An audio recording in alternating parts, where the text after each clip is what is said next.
សម័យឥឡូវសរសេរភាសាខ្មែរលេងត្រូវអង្ហើយ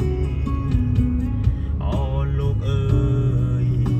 ថ្ងៃមុខមិនដឹងទៅជាយ៉ាងណាក្មេង3 4 10តាមគ្នាឡប់បែកស្លុយញៀនមក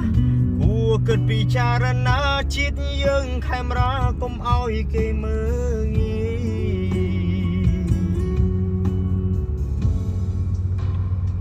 និយាយពីស៊ីងអង់គ្លេសខ្ញុំឃើញឥតលហើយផងនៅក្នុង Facebook ជីពួកអាគូជ្រុងមួយចំនួនមិនដឹងក៏គិតយ៉ាងណា